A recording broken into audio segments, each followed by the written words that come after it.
like a retard, and I don't know. And she goes to send an email to the cops. She's like, "There's a psycho killer, and and then the power cuts out. Dun dun dun. Let it set in for a minute. All right, now it's there. The Sasquatch did it. The Sasquatch did it. I think he's smart. I thought you said he wasn't smart. I guess I didn't know him as well as I thought I did. Oh, no, crap, you idiot. Who does, man? Like you've been studying your whole life. You've known this one for like an hour, man. How did you know what it was gonna... I didn't think they thought like this. What?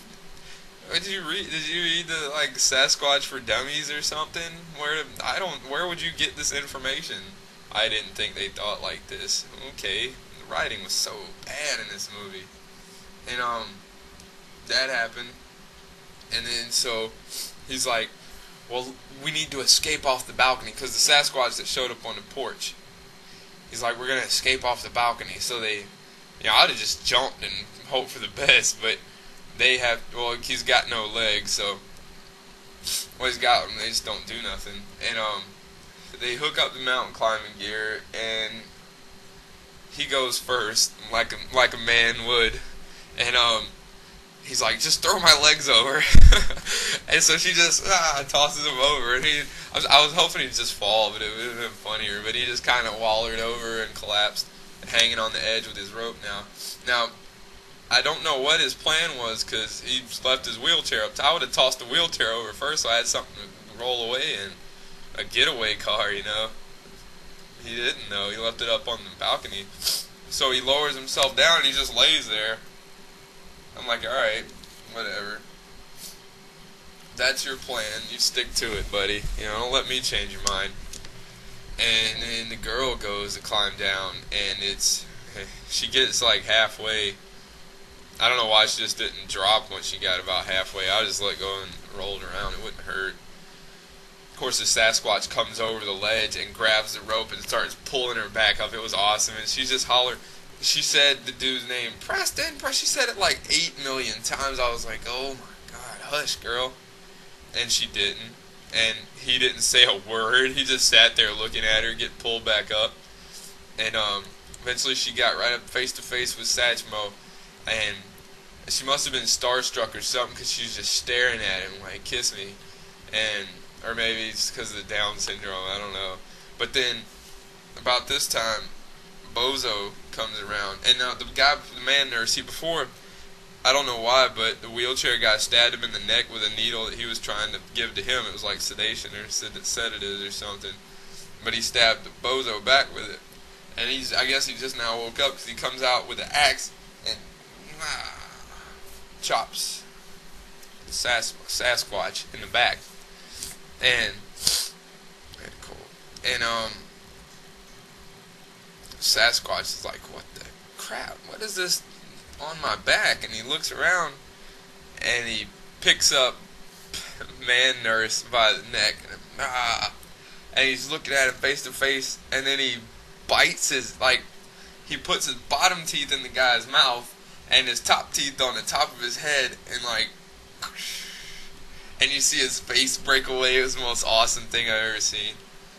And he ate like his whole bald spot and left his hair, and he throws him on the ground and his face is gone. He just ate his face. It was awesome. And then he turns back around, and by this time the girl's like, you didn't hear a peep from her, but she's almost back down on the ground. And then when he starts pulling her up again, she's like, Preston! And then she starts calling his name again. You should have been doing that while homeboy was getting his face eaten. But no, he just didn't. And so she's getting dragged back up again. And then Preston finally says, unclip the thing, so she falls. But, she could have done that like 15 minutes ago, and it would have been closer to the ground and everything. Then she does it and falls, and you hear a snapping sound, but she didn't break nothing because she gets up and drags Preston. And I guess that was the plan. She pulls him to the car, and they get in this jalopy, and I don't know, right when she cranks it up and starts to drive, and the snowman holds it from behind, and he's like holding it, and I don't know why, but he lets go, and then instead of, just driving off down the road and leaving, she just drives into a tree and flies out the windshield. I mean, the tree was like, it wasn't like it was like right in front of her, she just like got dropped and pow, hit it. Oh, excuse me. It was like half a mile down the road. She takes off, bow, and then she flies through the windshield and lays there. And the Yeti comes up, and he comes up to the car, and he's about to eat the girl. And apparently, like, car horns drive this dude mad. Like, he had a bad experience with a car alarm or something, because guy honks the horn and the snowman just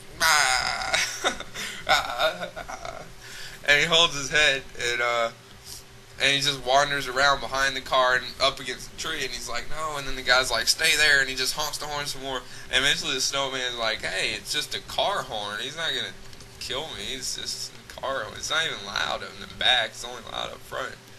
And so he lets his ears go, and then he's coming up to the car, and Paraplegic throws it in reverse and pushes the pedal with his hand and backs up into this dude, and the axe is still in his back, and he rams him into a tree, and the axe comes through his stomach and through his chest, and it's poking through, and he's just there wallering, and it's more of like a look of disbelief than I'm dying. The Yeti's like, his eyes look like this the whole, and he was making noises, and like he's like, I can't believe a paraplegic just ran me over, man. He can't even push the pedals with his feet.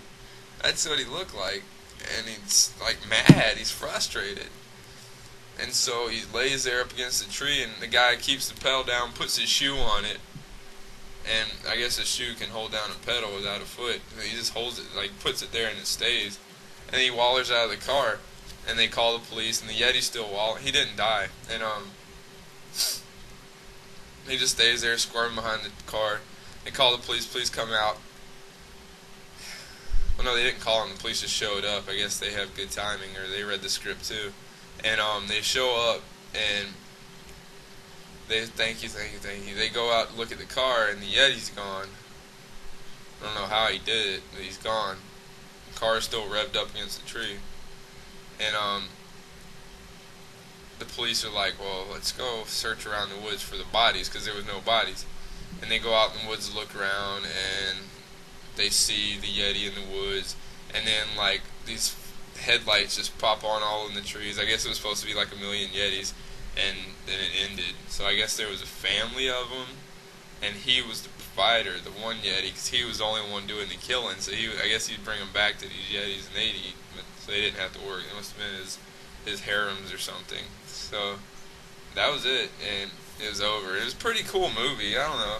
I mean, a lot of bad writing, and the acting wasn't so bad. It was just the stuff they had to say, but they were paid to do it, so I guess it was okay. And it was pretty cool. It was alright. I had fun laughing at it, so whatever. It was always good if I laugh. But that's it. This has gone on long enough. I'm out. I gotta work soon. So that's it. I don't have anything to say. Stay cool. Keep pimping. Whatever. All that funny stuff. Abominable. It's abominable. Ballin'.